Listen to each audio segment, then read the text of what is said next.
it's AnimalxArtz here, and yesterday I got a new budgie. His name is Smokey. I think it fits to his grey-blue color. Please tell me what you think in the comments. I would really appreciate that. So he's about 4 months old. He's really calm yet curious. He's acting normal, like he's eating, playing around, he's singing, and it seems like he's happy. He's not scared of me or his new home, so hopefully it will be easier to tame him than Kiwi. Kiwi was really scared, he didn't eat or move, but now I can hold him, walk around with him, and stuff like that.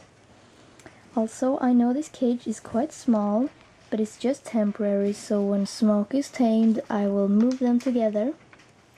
And more updates about Kiwi and Smokey are coming up soon.